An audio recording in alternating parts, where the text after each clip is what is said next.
Nakatuklas ka na ba ng isang lihim na talagang hinding-hindi mo inaasahan? Ano ba ang ginawa mo matapos mong matuklasan ang lihim na yun? Ikaw ba ay nagsumbong? O ikaw ba ay nagpalunod din sa kakaibang lihim? Nako naman, isang napaka maintriga at nakaka-shock, medyo lang naman, na kwento ang ibabahagi ko sa inyo. Promise, every part of this story is worth it. Kaya atin ang umpisahan ang inyong paboritong programa, ang Dear Mama Mia.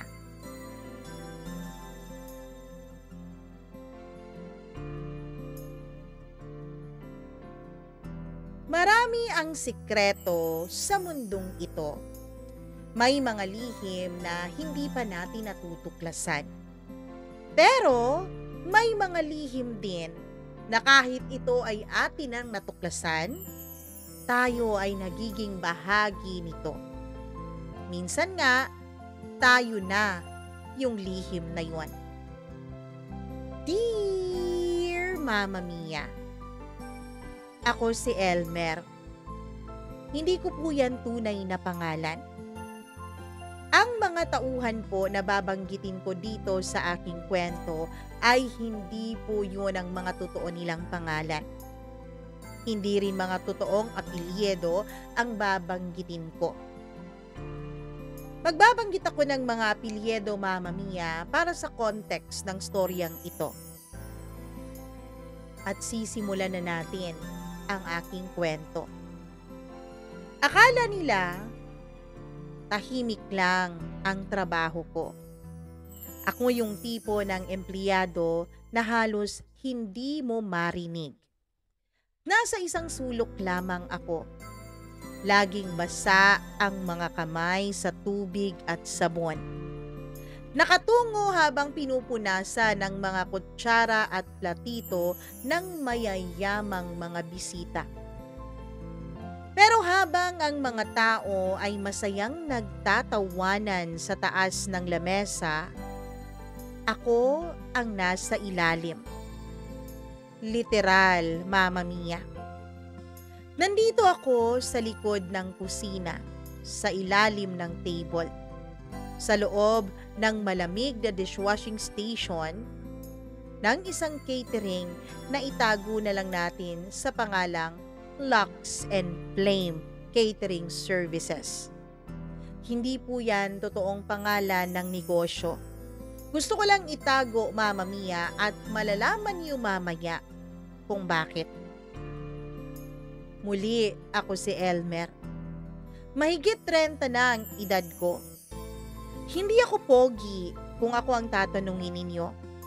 Pero marami ang nagsasabi na may dating daw ako, Mama Mia. Medyo mailap nga lang daw ako sa mga tao. Dati akong helper sa isang karinderya. Paano? Wala po akong natapos. Hindi po ako nakapag-aral dahil unang-una ay dahil sa sobrang kahirapan. At pangalawa, aaminin ko na medyo bulakbol po ako noon. Ngayon, Mama Mia, ay isa na po akong full-time dishwasher / backroom boy para sa mga high-end events na kinukuha ang catering ng isang may-ari na itago na lang natin sa pangalang Madam Gio. At kung inaakala mong simpleng paghuhugas lang ng pinggan ang kwento kong ito, Mama Mia, diyan po kayo nagkakamali.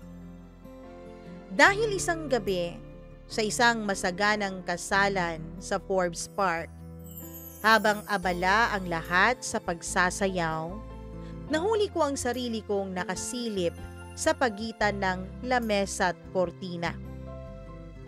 At doon ko siya unang nasilayan. Si Madam Gio, ang isa sa mga may-ari ng catering services na ito, ang isa sa mga amo ko, ang reyna ng kusina, na sa kabila ng taas ng posisyon ay tila may itinatagong apoy sa kaniyang mga mata. Apoy na ngayon pa lang, alam kong papaso na sa akin. At ngayon pa lang, wawarningan ko na kayo, Mama Mia, na oo, maging ako ay napaso sa apoy na yon. Nung unang linggo ko sa trabaho ay pinakilala ako ng isang kaibigan na tagaluto dun sa team. Alam mo, dito Elmer, walang tanungan na, basta trabaho lang. Malaki ang bayad dito.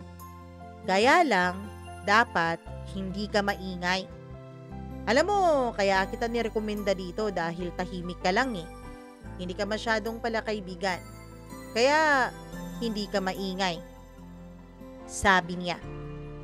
Ang totoo nga, 5 hanggang 6 na events kada linggo ang kinikater ng kumpanya ni Madam Gio. 12 to 16 hours ang trabaho ng bawat isang catering services. Pero may overtime pay naman yon at malaki din ang tip. Kaya naman, Mama Mia, nainganyo talaga akong magtrabaho. Sino ba naman ang hindi gaganahan sa pagtatapos ng linggo, malaki-laking pera ang maiuuwi mo. Basta kailangan mabilis ka, malinis, at lalong-lalo na hindi ka dapat madaldal. Tahimik lang ako habang nagbubula ng mga plato. Nakapila ang mga salad plate, soup bowl, kutsara, tinidor na huhugasan ko. Kaya dapat mabilis akong kumilos. Hugasan, banlawan at saka patuyuin. Paulit-ulit lang ang trabaho kong iyon, Mama Mia. Paulit-ulit lang ang siste ko na para bang isa na akong robot. Para akong isang makina na paulit-ulit lang ang ginagawa. Pero isang hapon, Mama Mia, hindi ko inakala na dadaan siya. Si Madam Gio. Matangkad, maputi, malalim ang dimples, laging nakaitim. Hindi mo alam kung may dinadala ba talaga siya o sadyang mabigat lang talaga ang aura niya. Ganun ata siguro kapag boss, kailangang stricto at mabigat ang aura mo para nang sa ganun ay katakutan ka at respetuhin ka ng mga tao mo. At sa bawat pagdaan niya, parang may kasabay na malamig na hangin. Hindi ko alam kung imagination ko lang yon o dahil lang ba talaga sa takot ako sa kanya. Tahimik lang siya kung maglakad, ni halos hindi mo maririnig ang mga yapak niya. Pero mararamdaman mo kaagad sa hangin na parating na siya. Bagong mukha ka, sabi niya sa akin habang kinuha ang isang silver tray mula sa lalagyan. Yes, opo, sagot ko. Tumango lang siya. Tumingin siya sa akin, tapos ng ilang segundo ay ngumiti. Ngunit bahagya lang ang ngiting iyon. Yung tipong ngiti na hindi mo alam kung kabaitan ba o isang babala. Sige, tuloy mo lang yan. Mahalaga, malinis dapat ang mga marurumi. Hindi ko alam kung normal lang ba yung sinabi niya, Mama Mia, o may kakaibang kahulugan yon. Pero aaminin ko na mula noon, sa bawat pagdaan niya, Mama Mia, mas naging maingat na po ako. Hindi lang sa pinggan, kundi maging sa sarili ko, maging sa mga kilos ko.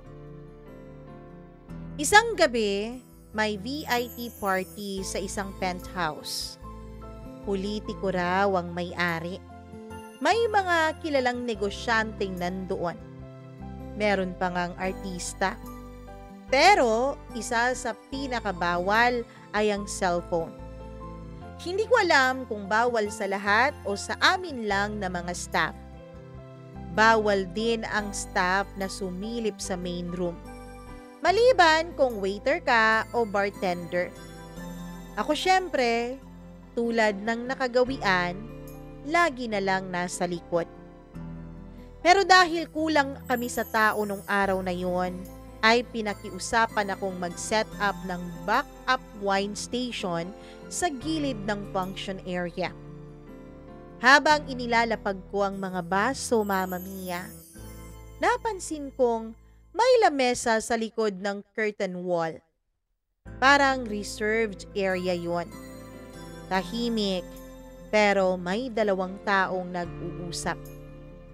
Hindi ko kilala yung mga taong nag-uusap, pero hindi ko rin sinasadyang marinig ang pinag-uusapan nila.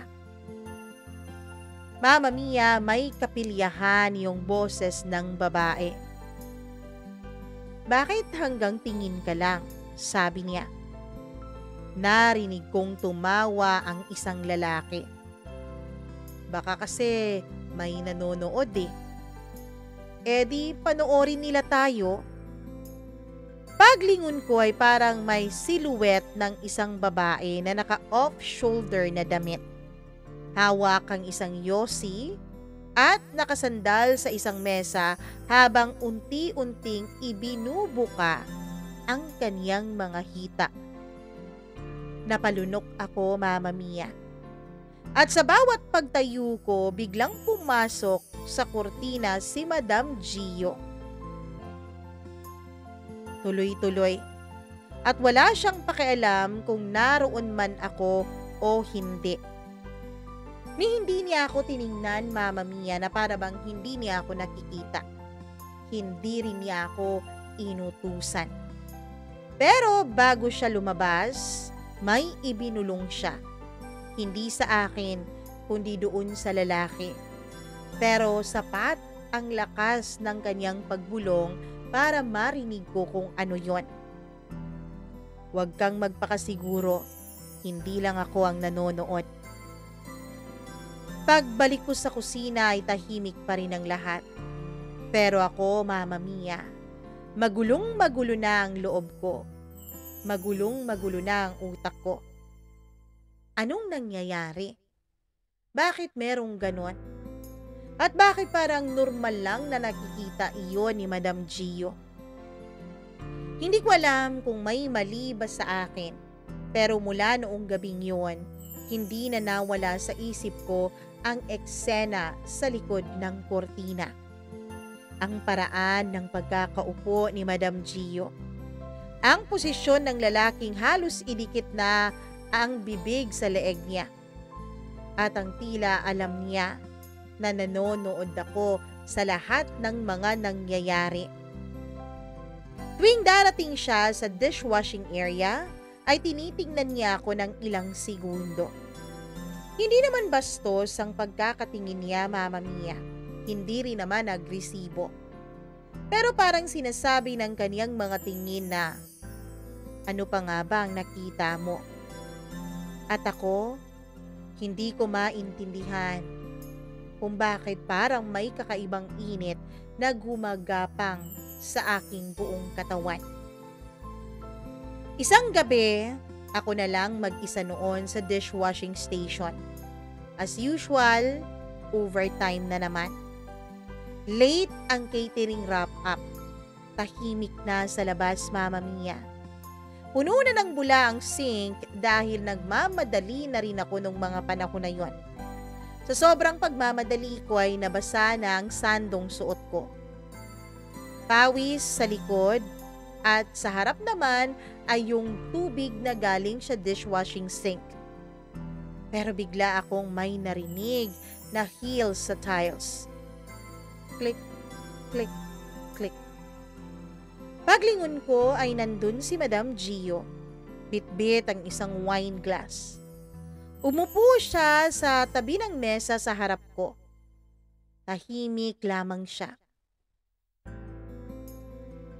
Ilang sandali pa ay tinitigan niya ako bago siya nagsalita. "Gusto mo pa bang maghugas, Elmer?" tanong niya. Tumango ako. Kahit medyo nanginginig na ang tuhod ko noon. Hindi ko alam, Mama Mia, kung ang nginig ba ng tuhod ko ay dahil sa paglapit niya o dahil ba sa presensya niya o dahil ba pagod na rin ako sa halos 12 oras na pagtatrabaho noon. Lumapit siya sa akin. Tumayo siya sa likod ko habang patuloy pa rin ako sa aking paghuhugas. Ramdam ko ang hininga niya sa batok ko. Alam mo bang maraming sikreto ang nabubunyag sa ilalim ng mesa? Bulong niya. Napahawak ako sa lababo. Hindi ko siya sinagot, Mama Mia. Wala akong lakas. Wala akong boses. Parang inantay niya talaga kung may sasabihin ako. Noong wala talaga akong imik, ay may sinabi siya sa akin bago siya tuluyang umalis. Well, tingnan natin, Elmer, kung hanggang paghuhugas ka lang ba talaga. Simula noong gabing yun, Mama Mia, parang hindi na ako makagalaw ng normal sa trabaho ko. Ang simpleng paghawak ko ng sponge, ang pagbanlaw ko ng mga kutsara at tinidor, lahat pakiramdam ko may kasamang sensasyon na para bang minumura ako ng sarili kong laman. Hindi ko maintindihan. Basta tuwing naiisip ko ang hininga ni Madam Gio sa batok ko, parang may dumadaplis na apoy sa ilalim ng balat ko. Hindi ko man masabi ng direkta, pero parang ginising niya ang parte sa akin na matagal nang natutulog. At ang mas masahol pa, Mama Mia, ayaw na atang bumalik nito sa pagkakatulog pa. Kinabukasan may event ulit. Birthday ng anak ng isa na namang politiko. Masayahin ang crowd. Full setup ang catering team. Pagdating namin sa venue, isang private villa, iyon, ay nilapitan agad ako ni Madam Gio. Sa'yo na tong cold kitchen, sabi niya, sabay abot ng listahan ng mga pagkain. Ikaw na rin ang mag-set up ng dessert station, Elmer. Tumango ako, Mama Mia. Pero tiningnan ko siya ng matagal. Parang may gusto pa siyang idagdag. At hindi nga ako nagkamali. Elmer, siguraduhin mong pantay-pantay ang pagkakalagay ng cream sa mga eclair. Sabi niya habang inilalagay ang kamay niya sa pulso ko. Ayokong may sumobra o may kumulang. Sabi niya ng pabulong. May diin ang boses niya kahit pabulong lang yun, Mama Mia. Malambing pero may tono ng paalala na parang ibang klaseng cream ang tinutukoy niya. Hindi ko alam kung ang utak ko lang ba talagang may mali o ang pagkakasabi niya. Hindi ako nakasagot. Sa loob-loob ko ay gusto ko siyang harapin at sabihin, huwag kang maglaro ng apoy kung ayaw mong masunog. Pero sino ba naman ako, Mama Mia? Sino lang naman ako? Ako lang naman si Elmer, isang dishwasher. Pero ngayon ay may pinapagawa siyang kakaiba sa akin. Pero alam kong kaya ko naman yon. Kaya lang sa bawat titig niya, pakiramdam ko noon, Mama Mia, na ako na ang putahe sa mga mata niya. Habang abala kami sa prep ay nilapitan ako ni Lito, isa sa mga waiter doon. Uy, bulong niya. Tingin mo, bakit laging ikaw ang kinakausap ni Ma'am Gio? Wala. Siguro ako lang ang paborito niya ngayon dahil mabilis akong kumilos. Sagot ko sabay ngiti. Tumawa naman siya. Ngunit ang tawang niyon, Mama Mia, ay wala namang halong pagkainggit. Ingat ka, bro. Lahat ng paborito niya nawawala. Ha? Tanong ko ng pagkabigla. Yung huling dishwasher, si Benji, bigla na lang yung nag-resign. Walang pasabi. Yung isang helper din, napunta sa ibang assignment daw. Hanggang ngayon, hindi na bumalik eh. Napakunot ang noo ko, Mama Mia. Hindi ko alam kung biro yun, pero para bang may ibang kahulugan. Hanggang nag-ayos na ako ng wine glass tower sa isang sulok ng function hall. Biglang lumapit sa akin si Madam Gio. Naka all black siya ulit. Hanging sleeves, shoulder pads, at ang signature niyang pabango na may halong vanilla at leather na amoy. Elmer, sabi niya, paki-double check nga yung wine stock sa likod. Gamitin mo yung susi na to. Ikaw lang ang mahihawak niyan tonight, ha? Sinalo ko ang maliit na susi na ibinato niya sa akin. Ginto ang kulay noon. May naka-engrave pa na letter G. Tumango ako at agad na pumasok sa wine storage. Pagbukas ko ay malamig doon, amoy alak. Tahimik na tahimik. Pero may isa akong napansin. May kamera sa isang sulok. Nakatutok yon hindi sa wine, kundi sa mismong center ng kwarto, kung saan may nakaset up na leather chair, maliit na mesa at isang blindfold. Hindi ito simpleng storage room lamang. Isa itong silid ng mga lihim. Mabilis akong lumabas pagkatapos ko doon. Halos tumakbo na nga ako pabalik ng prep area dahil sa kabang nararamdaman ko. Pero nandun si Madam Gio, para bang naghihintay na para bang inaasahan na niya ang magiging reaksyon ko, Mama Mia. Nakangiti siya. Gio. Elmer, kumusta ang wine room? Tanong ni Madam Gio sa akin. Ano po, malinis po at malamig. Sagot ko. Ngumiti siya. Siguraduhin mong alam mo kung saan ka malamig at kung kailan ka dapat na uminit. Mama Mia, hindi ko na maintindihan noon ang mga pinagsasasabi niya. Kaya umiling na lang ako at umiwas ng tingin. Pero bago ako makaalis ay nilapitan pa niya ako. Inilapit na naman niya ang labi niya sa tenga ko. At kung sakaling ikaw ang nasa gitna ng kwartong yun, ano kaya ang gagawin mo, Elmer? Tanong niya sa akin. Halos hindi ako mapakali. Hindi nga ako halos makapag-focus sa trabaho dahil sa kanyang huling sinabi, Mama Mia. Kinagabihan, tapos na ang event. Sa awa naman ng Diyos ay nairaos ko pa rin kahit na kinakabahan ako. Nagliligpit na ang lahat noon pero ako ay pinaiwan niya. Clean up team lang, sabi ni Madam Gio, at ikaw ang in charge. Habang nagwawalis ako sa hall ay pumasok siyang muli sa wine room. Nakabukas ang pinto. Tumingin siya sa aking mga mata na tila ba nag-aanyaya, Mama Mia. At ewan ko, para po akong isang papel noon na tinatangay ng hangin palapit sa kanya. Lumapit ako. Mabagal. Pagpasok ko, inilapag niya ang isang glass ng red wine sa mesa. Upo, utos niya. Sumunod ako. Tahimik lang, Mama Mia.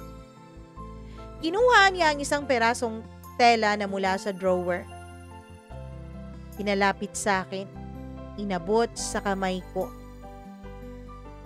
Alam mo ba kung para saan to? Tanong niya. Blindfold yun, Mama Mia. Hindi ako nakasagot. Para ito sa mga taong gustong makalimot kung sino sila. At para sa mga gustong magpanggap na ibang tao sila, kahit sandali lang. Hindi ko alam kung anong pumasok noon sa isip ko, pero kinuha ko yung tela at dahan-dahan kong ipinikit ang aking mga mata. Nakaupo ako sa malamig na leather chair sa loob ng wine room. Walang ibang tunog noon kundi ang mahinang ugong ng chiller at ang patak ng wine sa basong iniwan niya sa mesa. Naka-blindfold na ako ngayon na ako mismo ang naglagay gamit yung telang inabot niya sa akin. Sa bawat segundo ng katahimikan, Mama Mia, lalo kong naririnig ang malakas na tibok ng puso ko. Nasa pagitan na ako ng katinuan at pagnanasa noon. At sa ganitong dilim, ay lalong lumalalim ang mga tanong sa akin. Bakit ako? Hindi naman ako masyadong gwapo. Anong balak niya? At bakit parang napapasunod niya ako? Parang gustong-gusto kong sumunod sa kanya. Maya-maya lang ay narinig ko ang maingat na pagsara ng pinto. Pumailalim ang katahimikan. Lumalalim ito ng lumalalim. Tapos naramdaman ko ang hakbang na papalapit sa akin. Mabagal, malambot, halos hindi gumagalaw ang hangin na tila ba ng aakit. At sa isang iglap, isang mainit na palad ang dumampi sa leeg ko. Dahan-dahan, Mama Mia, parang sinusukat ang tibok ng pulso ko sa aking leeg. O parang pinipisil din ang aking kahinaan. Hindi siya nagsalita, ni hindi ako hinarap. Pero ang kilos niya, parang alam niya na ako ay kusa ng bumibigay. Dumampi ang kaniyang mga daliri sa aking labi. Tapos inilagay niya sa dila ko ang isang bagay. Isang piraso ng dark chocolate. Alam kong dark chocolate yun, Mama Mia. Dahil medyo matamis pero mapait sa dulo. At malamig ang tsokolating iwan. Alam mo ba kung anong lasa yan? Tanong niya malapit sa tenga ko. Tsokolate, sagot ko ng paanas. Hindi lang yan. Yan ang lasa ng pagpipigil, Elmer. Kasunod nito ay tinagayan niya ako ng red wine. Hindi sa baso, kundi mula sa mismong daliri niya. Dumikit sa labi ko ang gitna niyang daliri. May patak ng alak. Habang nakapikit pa rin ako sa ilalim ng tela, tinikman ko ang binigay niya. Malamig sa una, pero sa dulo ay may lasa ng vanilla. Balat at kung anong hindi ko maipaliwanag. Parang katawan ng lihim. Masarap ba? Tanong niya. Tumango ako, Mama Mia. Ayoko mang aminin pero parang ako'y tinatali sa isang tali na hindi ko naman nakikita. Nakabusal, hindi ng pisi kundi ng sariling pagnanasa ang aking sarili noon, Mama Mia. At sa bawat kilos niya, hindi ko alam kung sinusubok ba niya ako o pinaglalaruan lamang. Pero ang mas malinaw sa lahat, ako na mismo ang kusang nagpapaubaya, Mama Mia. Ilang saglit pa ay umalis siya. Iniwan niya akong mag-isa doon sa loob ng kwartong yon. Hindi ako sigurado kung ilang minuto akong nakaupo roon hanggang sa tuluyan na akong tumayo at inalis na ang blindfold ko. Pagmulat ko ng aking mga mata, may naiwan sa lamesa. Isa pong notebook. Kulay navy blue, may strap pero walang pangalan. At para bang sinadya niya talagang iwan yun. Binuksan ko. Puno iyon ng mga recipe. Pero kakaibang recipe yun, Mama Mia. Hindi ordinaryong recipe book. Bawat pahina ay may pamagat na nakasulat tulad ng haplos sa likod ng lasa. Panghimagas ng minsan mong naging akin. Apoy sa ilalim ng apron.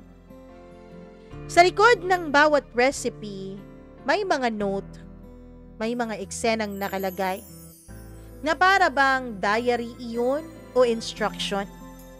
Sensual ang mga nakalagay doon, Mama Mia. Parang tula. Ilan sa mga nakalagay doon ay eto. Pinatulo ko ang honey sa pagitan ng dibdib niya, gaya ng ginawa ko sa cheesecake na may passion fruit. Pareho silang tumutulo at kinain ko ito ng buo.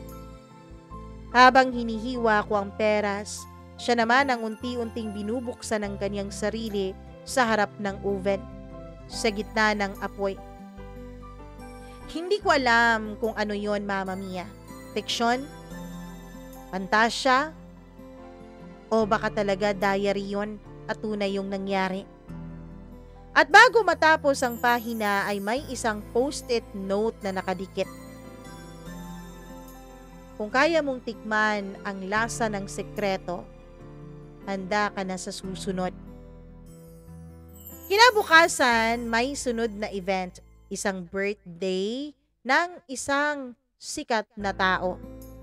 Sa loob ng resort, panggabi ang setup noon, full buffet, open bar, may live acoustic sa garden, at maraming mga pamilyar na pagmumukha, Mama Mia. Pero bago magsimula, pinatawag ako ni Madam Gio sa sulok ng prep area. Elmer, ito ang listahan ng mga guest na wag mong titigan ng matagal. Napakunot ang noo ko dun sa sinabi niya. Bakit po? Basta, kung gusto mong manatili rito, sumunod ka. Hindi lahat ng bisita ay gusto ng tanong, at lalong hindi lahat ng mukhang mabait ay malinis. Eto na naman siya sa kaniyang mga matatalinghagang salita. Habang nagsiserve ng dessert ang waiter na si Lito ay pinakiusapan akong mag-refill ng mga mini mousse, Mama Mia. Paglapit ko sa mesa, may bisitang babae na parang artista sa ganda. Naka-tube dress siya at nakatitig lang siya sa akin. Lumapit siya sa mesa. Ikaw ba si Elmer? Napatingin ako sa kanya nung nagtanong. Opo, paano niyo po? Nagtaka ako, Mama Mia, dahil wala naman akong suot na nameplate o name tag noon. Wala. Sikat ka kasi kay Gio eh. Ngumiti siya pero hindi mabait ang kanyang ngiti.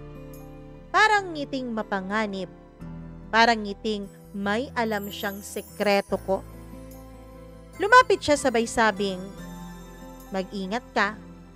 Mabilis mahulog ang mga baguhan sa kanya. Pero mabilis siyang bumitaw kapag may bago ng lasa. Mabilis siyang bumitaw kapag may iba na siyang hinahanap. Lumamig ang batok ko dun sa sinabi niya, Mama Mia. Pagbalik ko sa loob ay nandun na si Madam Gio, nakatingin sa akin. Alam niyang may nakausap ako. Lumapit siya. Elmer, may nagsabi na ba sa'yo ng kung ano-ano? Umiling ako, Mama Mia. Siyempre hindi ko inamin. Baka naman magkaroon pa sila ng gap nung bisita, baka future client pa yon. Good, sabi niya. Dahil hindi mo kailangang malaman ang mga dating pangalan ko, ang mahalaga ay kung sino ako ngayon. Tumalikod siya, Mama Mia. Nagtaka man ako, pero hindi ko nagawang magtanong. Ngunit bago siya tuluyang lumayo ay binigkas niya ang mga salitang hindi ko akalaing maririnig ko sa isang boss. Kapag nilasahan mo na ako, Elmer, baka hindi mo na gustuhin kumain pa ng iba. Mama Mia, mula noong gabing yon, ay binigyan niya ako ng blindfold. O mula nung gabing binigyan niya ako ng blindfold, ay hindi na po ako makatulog ng payapa. Wala namang ginagawa si Madam Gio na tahasang mapangahas sa akin. Pero ang paraan ng kaniyang pagtingin, pagsasalita, at pagtatambay sa tabi ko ay parang inaalisan ako ng sarili kong kontrol sa aking katawan at sa aking kapaligiran. Isang tingin lang niya, pakiramdam ko ay para akong sinusubo ng mundo at binuga bilang ibang tao na. Hindi na ako basta-basta na lang dishwasher. Hindi na rin ako o hindi ko na rin alam kung ako pa ba talaga si Elmer. Isang Sabado ng gabi, inimbitahan ang team sa isang catering event sa loob ng isang private mansion. Biniyag daw ng anak ng isang negosyanteng hindi nagpapakilala. Pero ang mga bisita, mga bigatin. Mga mukhang galing sa showbiz, politika, at sa mas madilim na parte ng lipunan. Pagdating namin, agad akong binigyan ng name tag ni Gio. Pero hindi Elmer ang nakalagay sa name tag na yon, kundi Leo. Napakunot noo ako. Ma'am, bakit? Huwag mo nang tanungin. Sa gabing ito, hindi ka si Elmer. You're someone new. Someone I trust. Hindi ko alam kung dapat akong matakot o kiligin sa kanyang sinabi. Pero isa lang ang malinaw. May binabalak na naman siya. Habang busy ang ibang staff sa buffet, pinatawag ako ni Gio sa isang lihim na bar station sa likod ng veranda. Doon niya ako pinakitaan ng setup. Isang lamesa na may mga mamahaling alak, mga imported na serbesa at mga wine bottle na may X na marka. Sa X lang ang espesyal na inumin, wika niya. Hindi ito para sa lahat. Para kanino po? Tanong ko. Para sa mga bisitang may basbas. Basbas? Ano ito? Sekta? Ngunit bago pa ako makapagtanong ay may dumating ng lalaki. Matangkad, singkit, elegante. May scarf sa kanyang leeg kahit gabi na. Gio, bati niya sabay halik sa pisngi ng boss ko. Tumalikod si Gio sa akin. Leo, pakisundo ng ang wine. Ibalik mo to sa loob at huwag mong iiwan kahit saglit ha. Utos ni Gio sa akin bago pa siya sumama dun sa lalaki. Habang dala ko ang wine tray, nadaan ako sa isang kwarto na bukas ang pinto. Madilim pero may nakasinding mga kandila sa loob. At may tunog na mula sa loob. Hindi tugtog, kundi usapan. Halos hikbi na nga, Mama Mia. Sa sobrang pagka-curious ko ay dahan-dahan akong lumapit. Pinasok ko ang ulo ko. Doon ko nakita ang isang babaeng nakaitim na manipis na dress. Nakaupo sa sahig. Nakapikit habang hawak ang isang lace na maskara. Humihinga ng malalim. Parang nagdadasal o nagpipigil ng kung anumang damdamin niya. Bago ko pa man naisara ang pinto ay may kamay nang biglang humawak sa aking balikat. Si Gio, Mama Mia. Hindi ka pa handa dyan, bulong niya. Lasing ka na ba? Hindi po, tanong ko. Sagot ko. Good. Kasi sa gabing ito, hindi alak ang magpapalasing sayo. Pagbalik ko sa main bar station nang makasalubong ko si Lito, halatang pagod ito at pawis. Bro, bulong niya. Huwag kang masyadong malapit kay Gio ngayon ha. Bakit? May bago siyang pinaglalaruan. Bigla akong kinabahan. Uy, hindi ako yun, sabi ko. Sigurado ka? Napatahimik ako, Mama Mia. Paglingon ko ay nandun si Gio, nakatitig sa akin. Maya-maya pa ay tinawag na niya ako. Pinapasok ako sa isang lumang silid. May mga kortinang kulay ginto. May 3 upuang velvet at sa gitna ay may isang mesang may takip na itim. Upo, utos niya. Tulad nung nakaraan ay sumunod na lamang ako. May kinuha siyang folder, binuksan niya yon. Puro larawan yun, Mama Mia. Larawan ng mga lalaki. Mga pamilyar ang mukha pero hindi ko personal na kilala. Si Benji, si Jerome, si Mateo. Lahat, Mama Mia, ay dating kasama dun sa catering services na yon. Dating kasama sa kusina. Lahat, ayon nga kay Lito, ay bigla na lang nawala. Alam mo ba kung anong nangyari sa kanila? Tanong ni Gio. Umiling ako. Tumitig siya sa akin. Diretso sa mga mata ko. Wala akong pinilit, Elmer. Pinili nila ito. Pero may kapalit. Kapalit? Anong kapalit? Ang pagkakakilanlan nila. Habang nakaupo ako ay nilabas niya ang isang salamin. Hindi ito malaki. Parang isa lang makeup mirror ng babae. Gusto mong makita kung sino ka ngayon? Sabi niya habang iniharap sa akin ang salamin. Tiningnan ko ang sarili kong refleksyon. Pagod, namumula ang mata, pero may ningning sa loob. Magkahalong takot at pananabik. Tapos tinakpan niya ang salamin gamit ang isang panyo. Hindi mo makikita ang totoo hanggat hindi mo tinatanggap kung ano ang panlasa mo sa mundo. Sabi niya.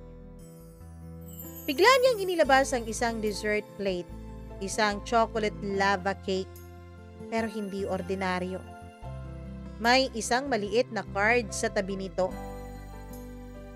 Binasa ko ang nakalagay. Sa bawat pagputok ng tamis, may sumasabog na katotohanan. Hinila niya ang upuan, umupo siya sa harap ko. Tumingin habang dinudurog ang cake gamit ang tinidor. Gusto mong tikman? Tanong niya. Anong laman yan? Balik kong tanong. Memorya. Lumapit siya sa akin. Mas malapit kesa sa dati. At sa gitna ng dilim, sa lamesang tahimik pero puno ng alaala, binigkas niya ang mga salitang tuluyang nagpasuko sa akin, Mama Mia. Hindi kita pinili dahil magaling ka. Pinili kita dahil alam kong bibigay ka. At sa sandaling yun, wala akong ibang narinig kundi ang tunog ng dessert spoon na tumatama sa pinggan at ang sarili kong paghinga na unti-unting mas bumibilis pa.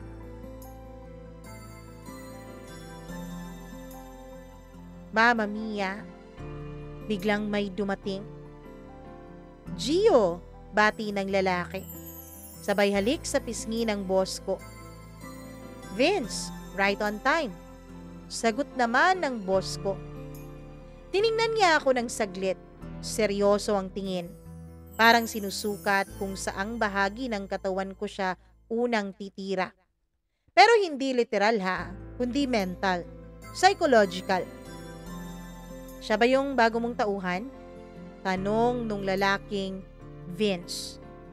Di man lang tinago na pinag-uusapan ako kahit naroon ako mismo sa harap nila. Yes, sagot ni Gio. Si Leo, for tonight. Hindi ako nagsalita, pero ang loob ko ay kinakabahan ng sobra. Leo, ani ni Gio. Magdala ka ng wine sa table 9. Red wine, yung may silver seal. Tumango ako at agad nang tumayo at naglakad papunta sa cellar section. Kinuha ko ang bote, nilinis ang leeg nito at nilagay sa tray. Paglapit ko sa table 9, bumungad sa akin ang mga nakatitig ng mga nakaupo roon. Isang babaeng mukhang mayaman. Merong dalawang mestizo na parang galing din sa isang magandang industriya, Mama Mia. At may isa pang babae na nakasuot ng itim na maskara. Para atang masquerade party to. Para sa inyo po ang, sabi ko. Pero pinigil ako ng isang babae. Baba mo na lang sa gitna, putol niya. Agad kong binaba ang tray, pero nang tumalikod na ako, may naramdaman akong kamay sa braso ko. "Magstay ka muna," bulong ng babaeng nakamaskara. Hindi ko alam kung bakit hindi ko kinayang tumanggi. Tumayo ako sa tabi habang unti-unting ibinubuhos ni Gio ang wine sa kanilang mga baso. Isa-isa, dahan-dahan, na para bang isa itong ritual, Mama Mia. "Tikman mo rin, no?" sabi ng isang babae sabay abot sa akin ng baso. Hindi po ako. Sa party na to, hindi uso ang hindi. Sa party na to, dapat lahat nag-e-enjoy. Tiningnan ko si Gio. Tumango ito ng pasimple. Kaya uminom ako, Mama Mia. Matamis ang lasa nun, pero may pait sa dulo. At may aftertaste na alam kong hindi galing sa ubas. Hindi naman sa pagmamayabang, Mama Mia, pero may alam po ako tungkol sa mga wine. Pagtingin ko kay Gio ay nakatitig lamang siya sa akin. Tahimik siya at wala siyang sinasabi. Pero ramdam kong parang sinusukat niya ang reaksyon ko. Bigla akong naramdaman ang init sa batok ko. Parang may dumaloy pababa sa batok ko. Kahit sa bibig ko lang ito pumasok. May kumiliti sa likod ng leeg ko. Hindi ko alam kung yung alak, yung ambience ba, o yung ginawang pagtitig ng mga babaeng nandun sa akin.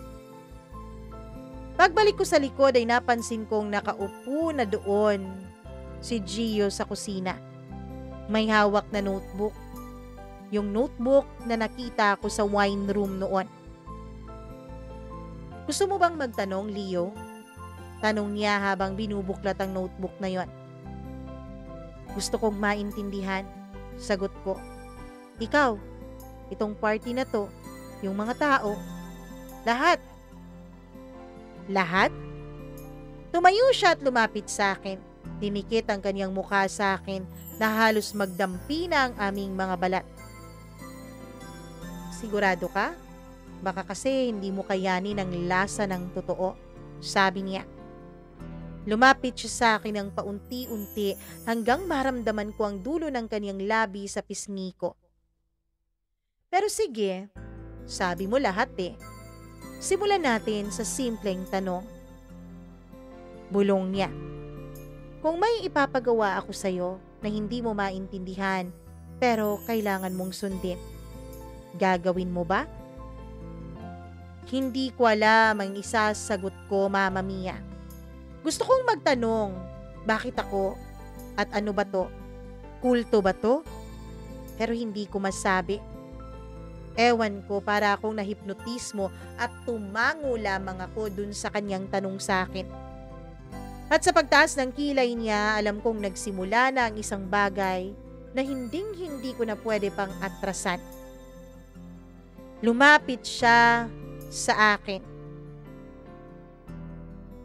Pagkatapos ay naglakad sa isang pintuang walang label sa bandang pantry. Binuksan ito gamit ang susi mula sa kanyang dibdib. Pagkabukas, naamoy ko ang amoy ng kahoy at leather. Madilim, pero aninag ko pa rin na may mesa sa gitna. May upuang gawa sa bakal. "Pasok," utos niya. Pumasok ako, Mama Mia. Sumunod siya. Isinara ang pinto. Kinandado. Humarap siya sa akin. Hawak ang wine glass. "Alam mo, walang ibang makakarinig sa atin dito," bulong niya. Inilapit niya ang baso sa aking bibig. "Uminom ka." At sa mismong pagbagsak ng unang patak ng alak sa labi ko, ay pinatay niya ang natitirang ilaw, Mama Mia. Madilim na at tahimik. Pero ako lang ang hindi kampante sa kadiliman at sa katahimikan na yon. Nakaupo ako sa gitnang upuan ng kwarto na hindi ko alam kung kusina ba yon, wine cellar, interrogation room, o altar ng isang malaking sekreto. May amoy ng leather, tabako, at lavender. Sa isang sulok ay may lumang turntable na mabagal na umiikot kahit walang tugtog. Sa harap ko si Madam Gio, tahimik na nakaupo sa gilid ng lamesa. Nakayuko at pinaglalaruan ang isang lighter na kulay silver. "Tahimik ka," sabi niya. Bihira yun sa mga lalaki, lalo't nandito sa loob ng isang kwarto kasama ang isang babae. Hindi ko alam kung papuri ba yun o pasaring. Hindi ko po kasi alam kung ano ang dapat kong sabihin. Sagot ko sa sinabi niya. Ngumiti siya pero hindi yung ngiting nakakakilig, kundi yung nakakatakot. Parang pinipilit kang kumalma bago ka lamunin. Ganon ang pakiramdam ko sa ngiting iyon, Mama Mia. Habang nananatili ang katahimikan, bigla niyang inilapag ang kaliwang kamay niya sa mesa. Tiningnan ko yun. Sa una, mukhang perpekto. Malinis, mahaba ang mga kuko, may manipis na pulang nail polish. Pero nang tumaas ang liwanag mula sa isang lampshade, ay napansin ko. May mga peklat sa gilid ng mga daliri niya. Hindi basta gasgas, hindi lang yun basta aksidente lang. Para bang sinadyang hiwain. Kaya nagkaroon ng peklat doon. Napatingin siya sa akin. Walang kusinerang walang sugat, Elmer, bulong niya. Pero hindi lahat ng sugat ay galing sa kusina. Dati akong patotot, Elmer. Bigla akong natigilan at halos hindi ako makagalaw sa sinabi niya. Tahimik siya, Mama Mia. Hindi natitinag. Tila sinasadyang tignan kung ano ang magiging reaksyon ko. Hindi yung patotot na nakikita sa kalsada. Hindi rin yung patotot na tipikal na escort girl. Mas malalim pa ako doon, Elmer. Lumapit siya at inilagay ang dalawang daliri niya sa dibdib ko. Marahan. Ginawa ko ang lahat para lang mapaniwala ang sarili kong ako ang may kontrol sa lahat ng bagay. Sabi niya. Hindi ko alam kung anong sasabihin noon, Mama Mia, pero napalunok ako ng sarili kong laway. Pero alam mo ba, Elmer? Sa bawat taong pinaniwala ko, isang parte ng sarili ko ang nawawala. Akala mo, catering service lang to? Tanong niya. Hindi, Elmer. Ang catering service, isa lang tong malaking takip. Takip po? Takip saan? Takip sa mundo na hindi mo mabibili gamit ang pera, kundi gamit ang utang na loob, sekreto, at pagnanasa. Tumayo siya, Mama Mia, naglakad paikot sa mesa. Lahat ng dumarating sa akin, Elmer, lahat sila nawawala ang pangalan. Binibigyan ko ng bago. Kasi dito, hindi importante kung sino ka dati. Ang mahalaga, kaya mong tanggapin ang bago mong panlasa. Mula sa drawer, kinuha niya ang isang silver spoon. Hindi ordinaryong kutsara yun, Mama Mia. Ang hawakan nito ay may nakaukit na isang mata. At sa ilalim nito ay may nakalagay na pangalan. Adelina. Siya ang una kong Elmer. Bulong ni Gio. Hindi siya tumagal eh. Tumingin siya sa akin, pero kakaiba na ang titig niya ngayon. Parang nanlalamon, Mama Mia. At ikaw? Napatitig ako sa kutsara habang nagsasalita siya. Inabot niya yun sa akin at tinanggap ko naman. Malamig. Mabigat. Handa ka bang tikman ang lasa ng mundo na hindi mo pinili, Elmer? Tanong niya. Bigla siyang lumapit sa dingding at may pinindot siyang parang isang switch. Bumukas ang monitor sa likod ng pintura. Lumitaw ang isang CCTV footage. Mga eksena sa kusina, Mama Mia. Sa likod ng wine room, sa ilalim ng lamesa ng mga event. At ang nakakagulat, may footage na ako ang nasa eksena. Pero hindi ko maalala kung kailan yun nangyari. Sa isa, nakahubad ako ng pang-itaas. May takip sa mata at pinapaliguan ng alak ang katawan ko ng isang babaeng hindi ko kilala. Sa isa pa, nakaupo ako habang may lalaking bumubulong sa tenga ko. Ginamit mo ba ako? Tanong ko. Nanginginig ako noon. Hindi, sagot niya. Ginising lang kita. Hindi mo na mababawi ang dati mong sarili, Elmer, sabi ni Gio. Pwede pa akong umalis, sagot ko naman. Pwede, sabi niya sabay tango. Pero hindi mo na magugustuhan ang lasa ng normal na mundo. Hindi mo nakakayaning kumain ng simpleng buhay.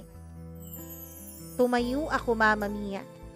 Hindi ako sigurado kung uuwi ba ako, tatakbo o magpapatuloy doon. Pero bago ako makalabas sa pintuan ay bumulong siyang muli. Elmer ang pangalan mo. Pero ngayon, Leo na ang panlasa mo. Paglabas ko ng silid na yon, para akong naging isang bagong tao. Pero wala akong masabing pagkakaiba sa labas. Pareho pa rin ang aircon, pareho pa rin ang ingay ng mga pinggan. Pareho pa rin ang mga waiter na naghahabol sa oras. Pakiramdam ko, Mama Mia, pareho lang ang lahat maliban sa akin. Ako lang ang nag-iba. Parang pinunit ang apron ng pagkatao ko. Hindi ko alam kung ako pa ba talaga si Elmer o kung totoo ngang naging Leo na ako. O kung lahat ng ito ay parte lang ng isang mas malalim na laro na hindi ko na makontrol. Bumalik ako sa dishwashing station. Nandoon si Lito. Tumitig siya sa akin. Bro, okay ka lang? Ang tagal mong nawala ah. Pinatawag ka kanina ni Ma'am Gio pero hindi ka raw sumasagot sa radyo. Pasensya na, sagot ko. Nagkaaberya lang sa likod. Napansin ko noon na parang nanginginig pa rin ang mga daliri ko, Mama Mia. Hindi dahil sa takot, kundi dahil sa pakiramdam ng parang may kulang. Parang may bagay akong naiwan sa loob ng kwarto. Hindi wallet, hindi rin cellphone. Parang naiwan ko ang sarili ko. Pagkatapos ng shift, inabutan ako ng meal pack, fried chicken, rice at leche flan bilang dessert. Pero hindi ko nagalaw yun. Tinitigan ko lang, Mama Mia. Amoy pa lang, parang wala na akong gana. Parang lahat ng panlasa ko, iniwan ko doon sa loob ng wine room. Nilapitan ako ni Trina, isa sa mga dessert assistants. Elmer, okay ka lang? Hindi ka yata kumakain? Hindi ako nagugutom eh. Alam mo kung ako sa'yo, lalayo ako kay Ma'am Gio. Lahat ng lalaking naging malapit sa kanya, parang nawawala sa sarili. Hindi yan totoo. Nagulat ako sa naging sagot ko. Nagulat din naman siya, Mama Mia. Well, sabihin mo yan kapag di mo pa siya naririnig sa gitna ng gabi. Sabi naman niya na parang may laman yung kanyang sinabi sa akin. Pag-uwi ko halos 2:00 na ng madaling araw. Akala ko tapos na ang gabi. Pero pagpasok ko pa lang sa kwarto ay tumunog na ang cellphone ko. Walang caller ID yun. Sinagot ko. Elmer? Sabi ng boses. Hindi si Gio. Babae. Malamig ang tono niya. Sino to? Ang tanong, sino ka ba talaga? Sabi noon at biglang putol ng tawag. Napaupo ako sa gilid ng kama, Mama Mia. Para na akong nababaliw. At sa katahimikan ng kwarto ay narinig ko ang sarili kong boses na umaalingaw-ngaw sa loob ng utak ko. Natatandaan ko na ang mga nangyari. Oo nga, Tuluyan na akong pumasok sa loob ng buhay at mundo ni Gio. Nagpagamit na ako sa kanya. Ginamit na niya ang katawan ko. At hindi lang siya.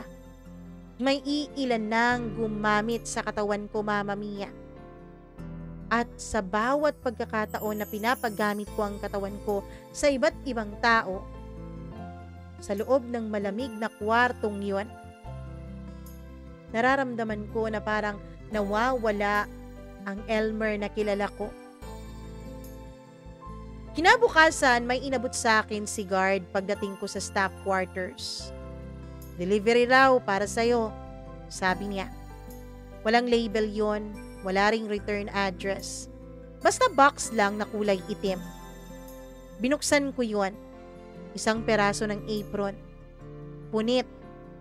At may tag pa kung saan nakalagay ang Leo, congratulations. Hindi ka nakasali sa kanila. Pagkatapos noon ay may isang keycard, kulay ginto. Mama Mia, alam ko kung para saan yun. Dumiretso ako sa event hall ng catering office. May isang silid doon na matagal nang nakapadlock. Walang label, walang number. Ang tawag ng mga staff doon ay silid ni Madam. Sa unang beses, ako lang ang nakapasok. Pagbukas ko, amoy sandalwood. Maulap ang bintana. May maliit na projector na naka-on. Nakaloop ang isang eksena sa wall. Ako, nakatayo. Hubad sa itaas, nakapiring at umiiyak. Hindi ko na halos matandaan kung kailan kinunan yon. Hindi ko alam pero hindi ko maalala. Pero isa lang ang naaalala ko, Mama Mia. May mga pagkakataon na kapag nakikiinom ako ng wine, kasama ang mga bisita kapag inaaya nila ako, kinabukasan ay wala akong natatandaan sa mga nangyayari. Balik tayo dun sa kwarto. May isang table sa loob. May nakalatag na mga tela. Lace, leather, apron strings, blindfolds, at kung ano-ano pa. Sa tabi nito ay may isang salamin. Sa harap ng salamin ay may nakasulat. Kung kaya mo nang tingnan ang sarili mong nakahubad, hindi lang sa katawan kundi sa buong pagkatao, saka mo malalaman kung tunay ka ba talagang handang pumasok sa mundong ito. Mama Mia, tiningnan ko ang sarili ko sa salamin. Mukha ko pa rin naman, pero pagod at marumi.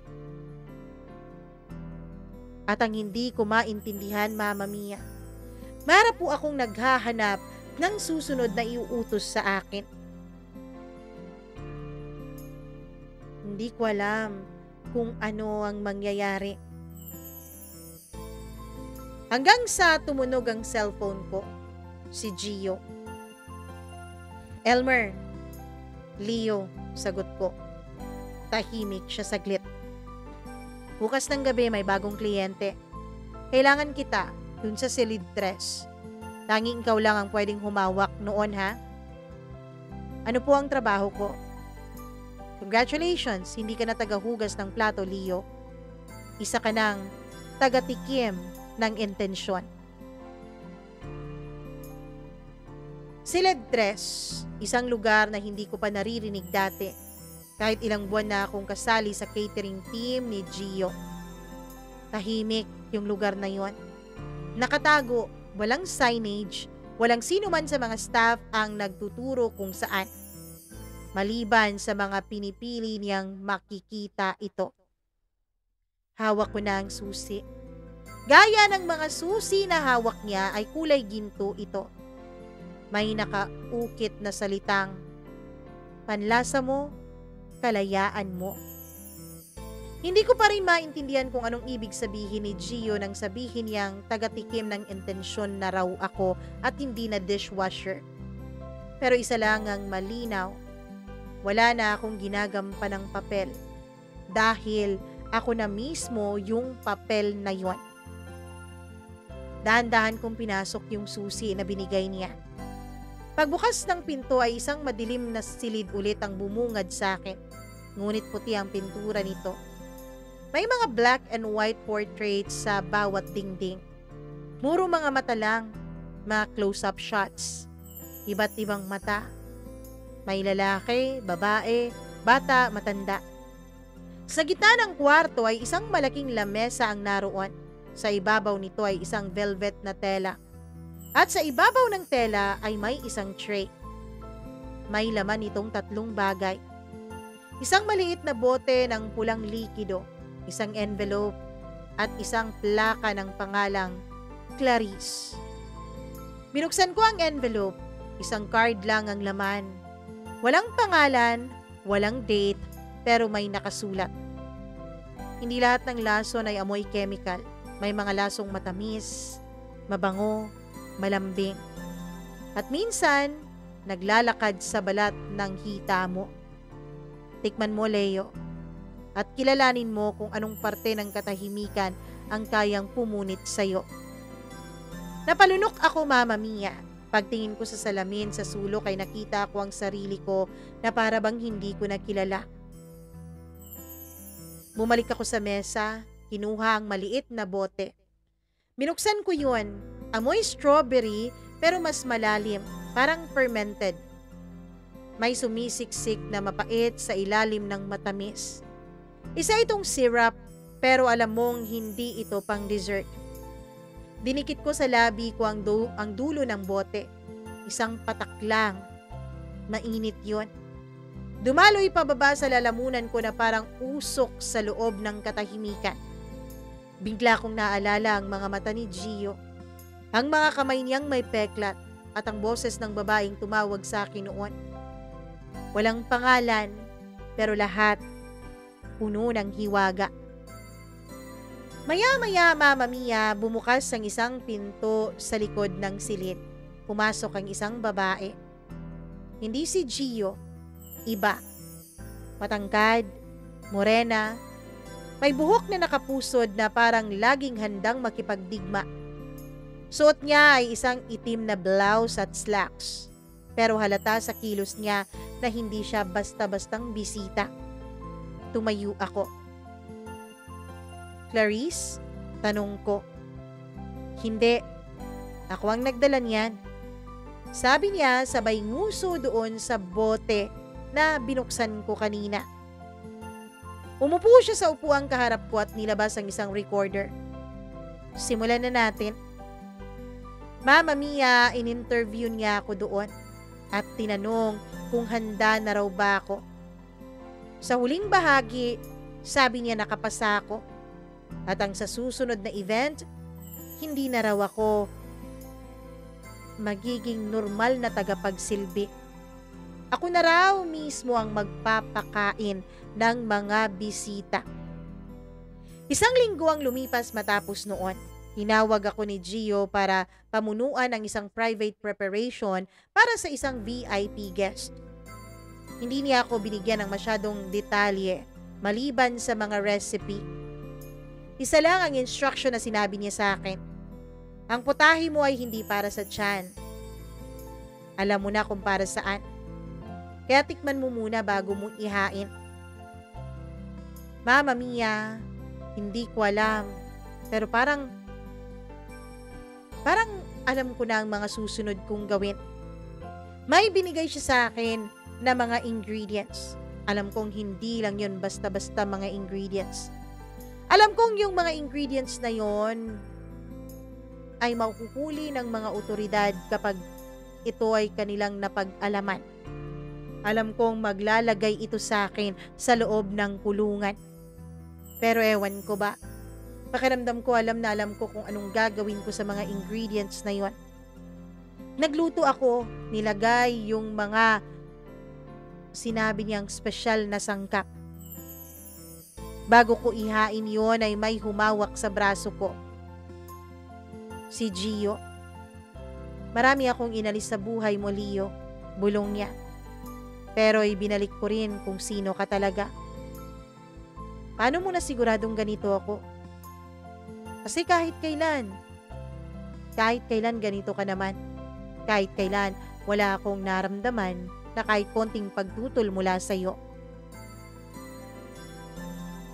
Mama Mia, pagkatapos kumain ng mga espesyal na bisita, nung handang nilagyan ko ng mga espesyal na sangkap, ay parang nagiging mga ibang tao sila.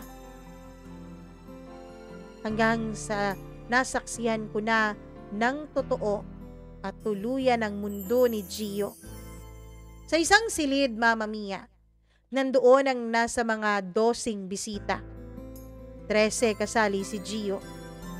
Inihain ko sa kanila yung aking inihanda. Huwag ka munang kumain. Kami na muna. Tapos magmasid ka. Maya-maya, kumain ka rin para makisali ka. Mama Mia, habang kumakain sila, ilang saglit pa ay nakita kong nag-iba na ang kanilang mga tawa. Parang walang problema. Parang hindi na nakikilala ang kanilang mga sarili. Hanggang sa kung sino-sino na lang ang nilalapitan nila. Hinahalikan ng mga labi. Hanggang sa nakita ko na lamang ang sarili kong nakatingin sa 13 mga tao sa loob ng isang malamig na silid na pare-pareho ng walang anumang mga saplot. Come on, Leo. Time to join us. Sabi ni Gio sa akin. Mama Mia, hindi ko alam, pero tinikman ko rin yung aking niluto. We reserve something for you, sabi nung isang babaeng malandi. At nagpakilala siya sa akin na siya ay si Clarice. Pagkatapos nun, Mama Mia, ay tuluyan na akong nadarang sa apoy ng aking nakikita. Hanggang sa pati sarili ko na, Mama Mia. Sarili ko na ang nakikita kong nakaulayaw sa kanila. Walang pinipili. Hindi ko alam at hindi ko na natatandaan kung ilang babae ang naroon at ilang mga lalaki. Wala nang sinisino pagkatapos mong matikman yung pagkaing inihanda ko na merong espesyal na sangkap. Wala nang sinisino. Lahat nagtitikiman na, Mama Mia. Gio, sabi nung isang lalaki. Come on. Tulad ng dating gawi. Pagkatapos noon ay inalalayan niya si Gio. Tumapak ito sa isang silya at saka ito pumatong sa mesa. Nahiga ito doon, nakabuka ka lahat, pati labi niya. Pagkatapos noon, Mama Mia, ay parang mga hayok sa laman na nagsilapitan sa kanya yung mga kalalakihan. At hindi ko na ilalarawan ng mas maigi pa ang mga sumunod na nangyari. Dahil, Mama Mia, alam kong baka hindi na ito pupwede sa kwento mo. Pagkatapos ng gabing yon, ay halos gabi-gabi na yung nangyayari. Minsan nga, Mama Mia, may mga special order pa kaming pinupuntahan ni Gio. Kaming dalawa lamang. Bit-bit ang isang pagkain na hindi ko alam kung masarap ang pagkakaluto. Basta ang sabi sa akin ni Gio, ang importante raw ay nalagyan ko ng espesyal na sangkap. At kapag nandun na kami sa lugar kung saan kami iniimbitahan, nangyayari na naman ulit ang mga pangyayari. Minsan 3 lang kami. Minsan 5. Minsan 2 lang kami. Walang sinisinong kasarian. Walang babae, walang lalaki. Hindi ko alam, Mama Mia, straight naman ako, pero kapag nakakatikim ako nung luto kong may espesyal na sangkap, 2 subo pa lang nito, ay nawawala na ako sa sarili ko. Nawawala na rin lahat ng mga nararamdaman ko. Lalong-lalo na ang pandidiri. Hanggang sa lumipas ang ilang mga buwan na nandun ako sa trabahong yun. Isang araw, kumontak sa akin si Gio. Hindi sa tawag, kundi sa text. Leo, hindi ko na kaya. Ikaw na ang bahala sa lahat. Ikaw naman ngayon ang magpapatuloy ng lihim. Ikaw naman ngayon ang magpapatuloy ng ating nasimulan. Mama Mia, hindi ko alam pero nalungkot ako. Nalungkot ako at tinawagan ko pa si Gio. Hinahanap-hanap ko siya pero hindi ko na siya makontak. Hindi ko na alam kung saan siya nagpunta.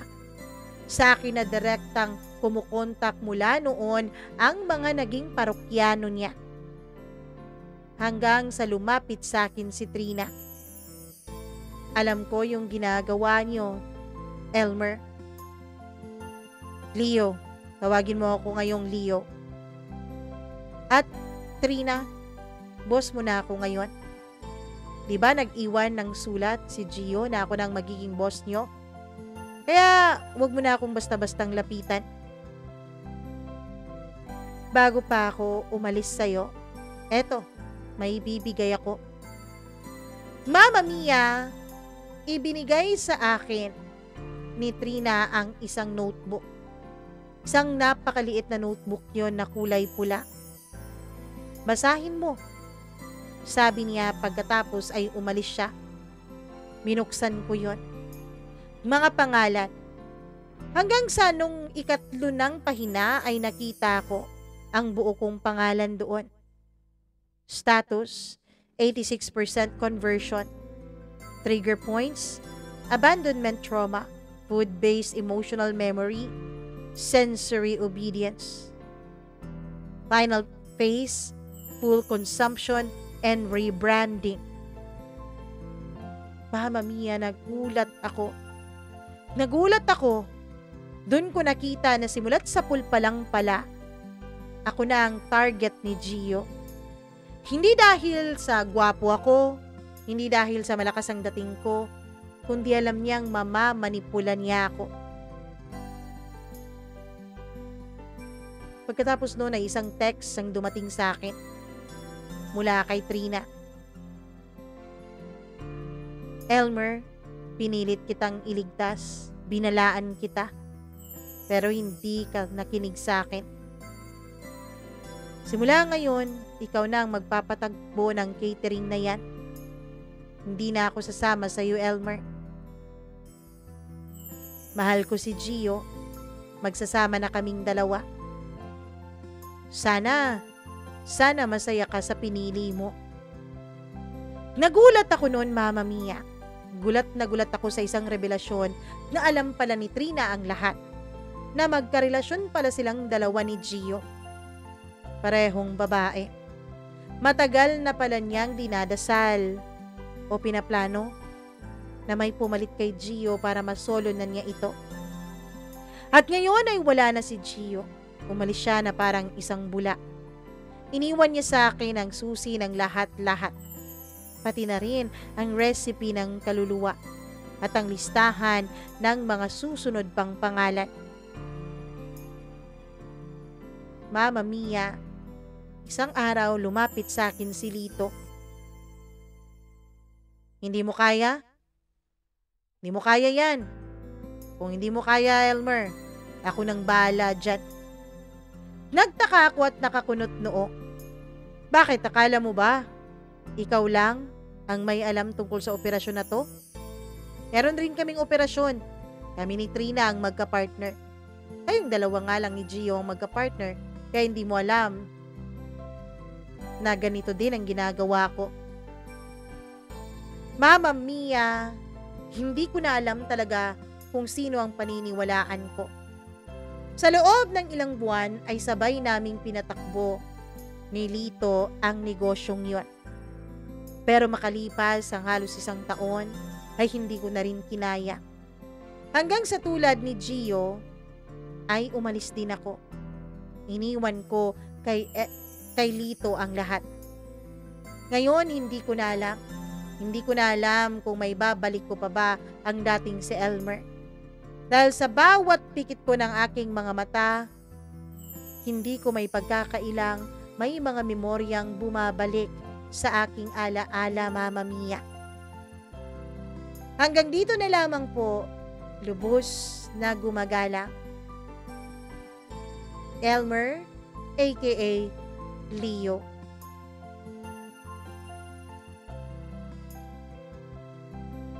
Grabe namang kwentong ito! 'Di ba sabi ko sa inyo, may mga kakaibang mundong nangyayari eh. Pero teka ha, kakat muna natin dahil baka ubos na ang battery. Hindi pa naman pala ubos. Anyways, nako, mga kakaibang lihim at kakaibang mundo ang ating pinupuntahan sa mga nakaraang huling araw, ano.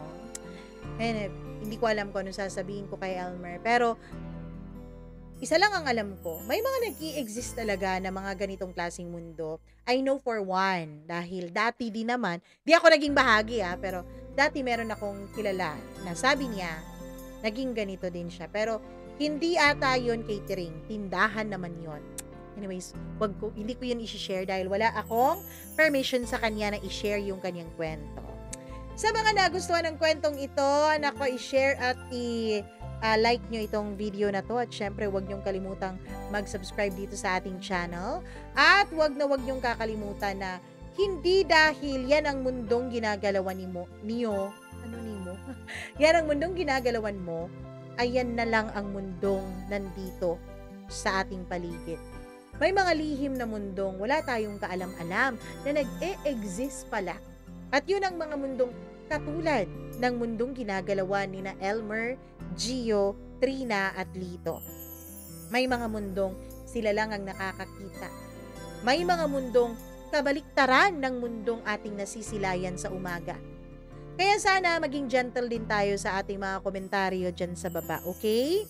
Bago tayo umalis, dahil medyo mahabang-mahaba na itong ating kwento, mag-hi muna ako, syempre unang-una sa ating mga members. Ayun, sa members ng ating programa. Hello. Maraming salamat. Sandali, bakit nawala? Eto. Hello ako kay Maureen Tugab. Hi Maureen.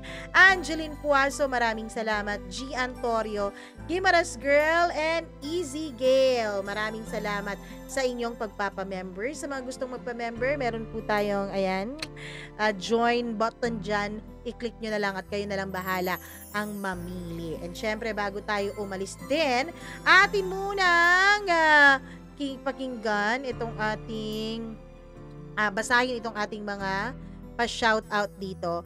Hi ako kay D.